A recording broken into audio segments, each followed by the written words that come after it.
Hello, everyone. As you can see, my audio is not working in this video that I just recorded at the library where I was dropping off books and picking up a hold. So I have re-recorded now that I'm home, and I'm going to drop you in to that video. Thanks for your patience while I cobble this one together.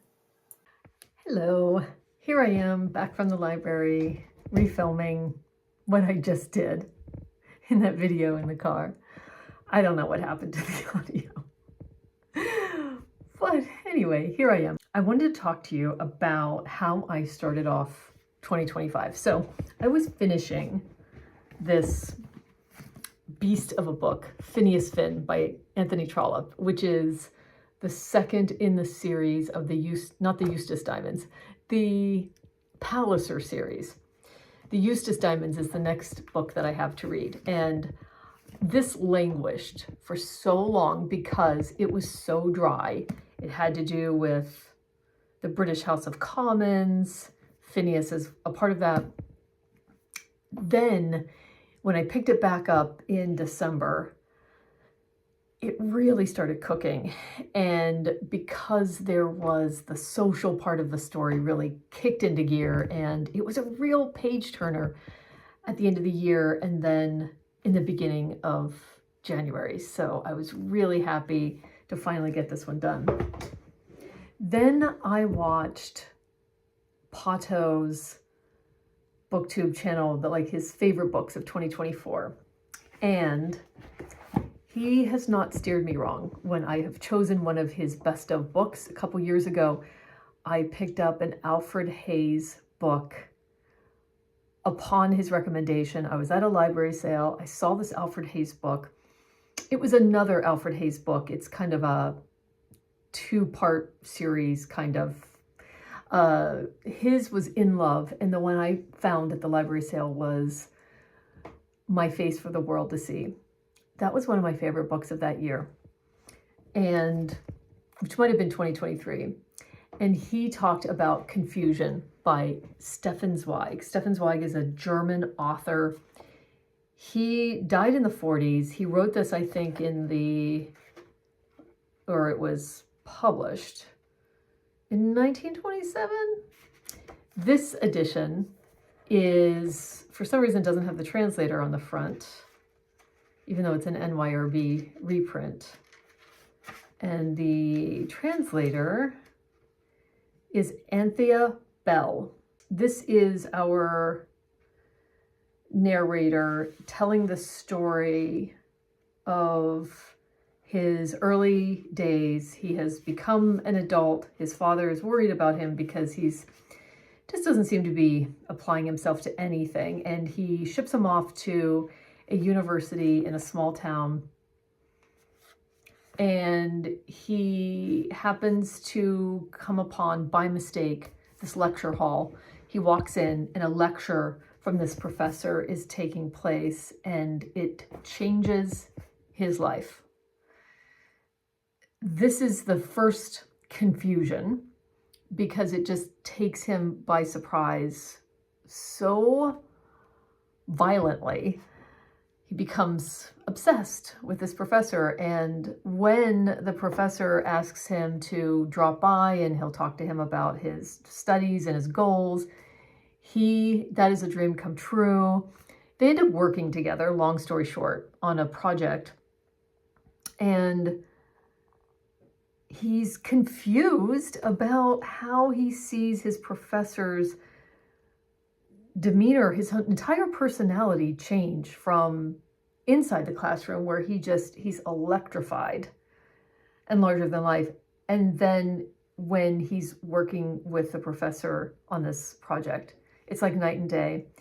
Then there's a matter of the professor's wife and the very strange relationship that they have, or at least non-standard. He ends up spending some time with her doing things going here and there, things that the professor doesn't want to do.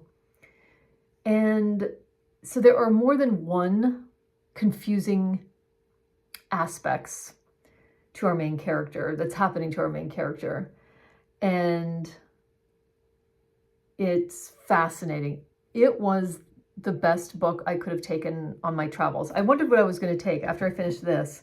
I tried a couple things, nothing was landing. It was that kind of stage, especially when you're going on a trip. And this was a trip that, it was an ice climbing trip. I knew I would be tired at night. I really wanted something that I knew would hit. And this was really it, because I only read a couple pages a year. So I ended up buying this book because I couldn't find it used and it wasn't in my library. Now, NYRB has done a couple other Zweigs.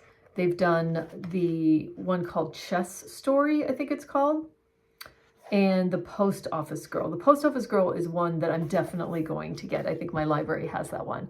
I'm intrigued by this author. I love the writing. It's like a sentence by line, sentence by sentence level writing is beautiful. Stefan Zweig's story, his own story, is pretty sad. He was a really early supporter of Hitler, along with some student groups of that time. And so when Hitler came into power and then everything awful started happening, he fled to Brazil with his wife, and then they had a suicide pact.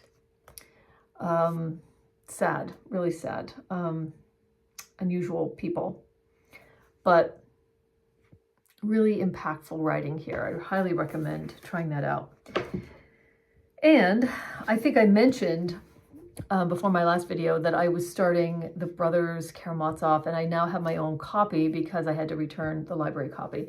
And because I didn't remember exactly where I was, I had to reread some of the ongoing conflict between the three brothers and the father, Fyodor Karamazov.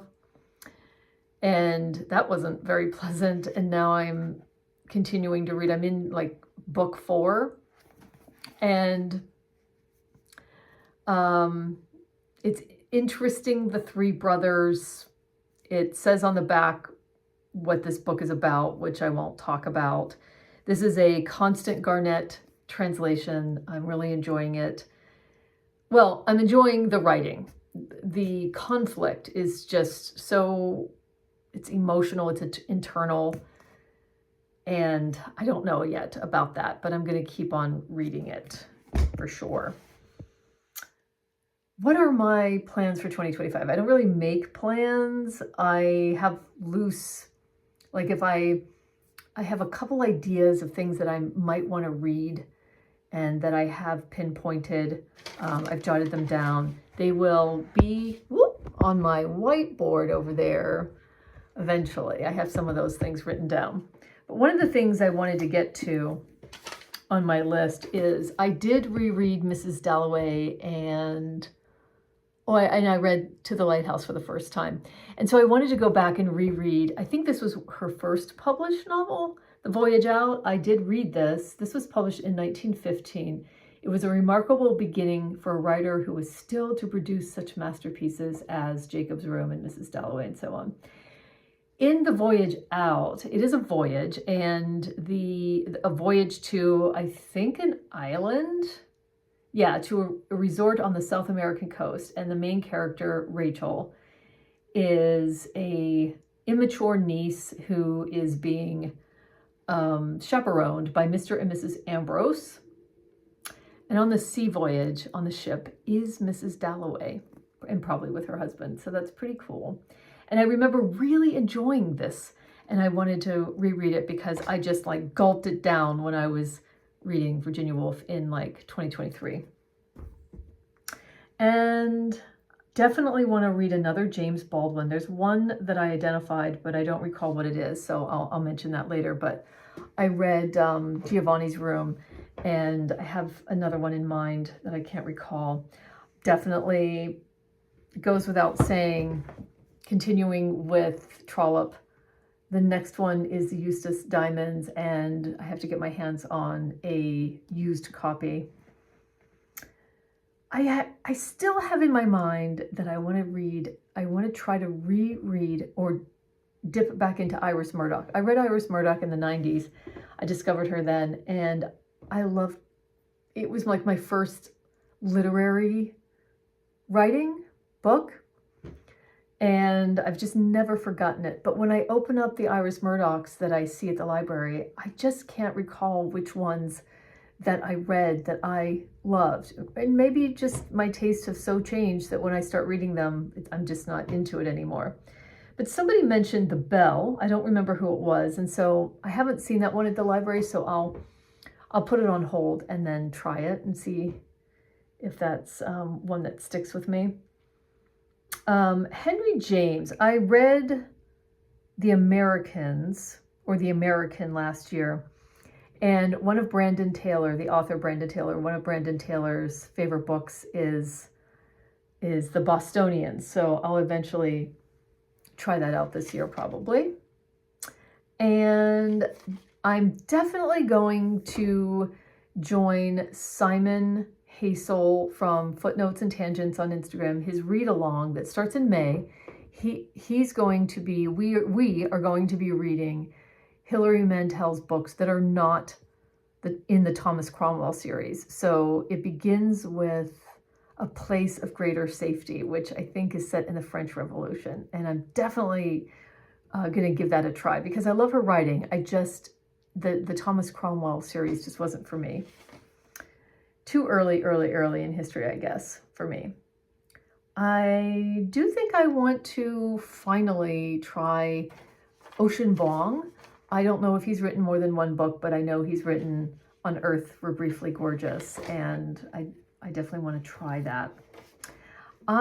So I've watched some best of 2024 from booktubers, not all of them yet, but a lot of them. And the one book that really intrigued me from Bob the Booker is The Thousand Autumns of Jacob de Zoet by David Mitchell. It's a story that's set in 1799. It's historical fiction. All these things are not really in my wheelhouse, but it's a young man who is on a merchant ship working for the Dutch East Indian Company, traveling to a Japanese island. I think it's Nagasaki. He is hoping to make money to win the woman who he wants to marry. And he falls in love with a Japanese woman, Orito, who is a midwife. So he made it sound so intriguing. I'm at least going to check it out. Sonya from An Enthusiastic Reader on BookTube mentioned Bleak House. It was one of her favorite reads. I remember her talking about it when she was reading it, and I definitely want to try it. She makes it sound so interesting. I've read the first part of it and then I gave up. Not for any reason. I just had other things to read, and it's a pretty thick one. So maybe it's something later on this year that I read in the morning, chapter by chapter or a couple pages at a time. And that's how I'll try it. Oh yeah, Angela from Angela's Bookcase. She is a booktuber in Australia. I just love to see what she's getting into. And she mentioned My Cousin Rachel by Daphne du Maurier. It's a Gothic tale. I picked it up when I was at the library just now. That's what I was doing when I was in that video, is picking up books. And this has a movie picture on it, which I don't like, but it was the only one. And it's a Gothic tale of passion and unswerving love. It's about a woman named Rachel who comes to the Cornwall estate of Philip Ashley. And I think she just mixes everything up, stirs everything up. So we'll see. She also mentioned the book H is for Hawk by Helen MacDonald. This is a book when it came out that I was really intrigued by, but I don't always love nature writing if it's just about the nature. It's got to have this character, not story really, but it's got to have like a narration by a character that I'm really connecting with or interested in. And so hearing her talk about this, she reminded me that the story is about a woman who I think has lost her father, and a hawk comes into her life. And I think she has to care for maybe the injured hawk. So it sounds interesting enough that I want to try it. And then she talked about a memoir. I remember her talking about this a couple months ago, called Graft by Maggie McKellar. It's a memoir about a family in Tasmania who own a merino sheep farm and their struggles that particular year. It takes place in one year. And the year that she wrote the memoir, there was just a horrendous drought. And so it's struggles on the farm, struggles personally. I definitely want to see if I can get my hands on it from the library. So that sounded really interesting. What else did I get out? Oh, yeah. So what the hold that I was there to pick up. So I was looking at Hong Kong's books, the recent winner of the Pulitzer Prize, and I looked at her books online because I know she has a new one coming out, and I just wanted to get a taste of her writing. And this one seemed to fit the kind of book that I like. It was shortlisted for the 2018 Man Booker. It's a haunting lyrical meditation on the color white, as well as a fictional journey inspired by an older sister who died in her mother's arms, only a few hours old. The narrator grapples with the repercussions of this event and its echoes in her life, while at a writer's residency in snowy Warsaw.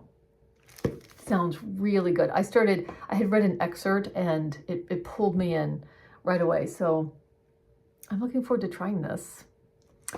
When I was in the car, I was on my way to our veterinarian's office because they were having an event, an open house, because they've just opened this other section of their office. And they were going to have their a celebration, and we wanted to drop in. We love them.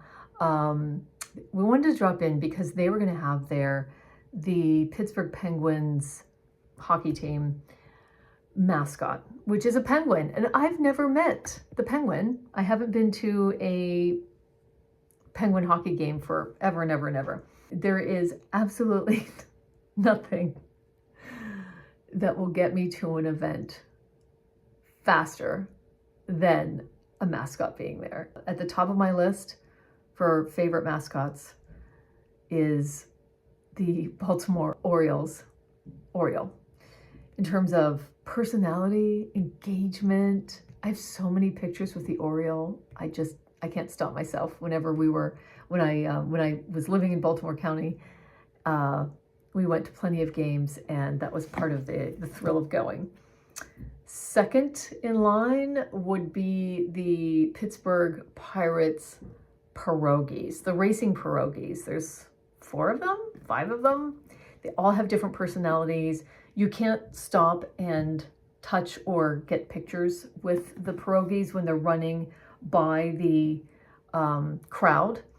When they come closer to the crowd in the stands, you can only get them like on the fly. And the parrot itself is really engaging and lovely, and I've gotten several photos with the parrot. I become such a kid when I'm around the mascots. Share with us what your favorite mascot is, please. I'd love to know. And yeah, join in the conversation. This is a short one for sure. I just wanted to update on my reading so far on this wonderful book. Pato does it again for me. Check out that video. And my other BookTube friends always come with plenty of ideas for me, giving me so much inspiration. So join the conversation about anything that I've talked about here, or any real hits that you've landed on this year. Share with us your plans. Thanks for joining me, and I look forward to seeing you on the next one. Hopefully one that is a little less chopped up. So I'll see you soon.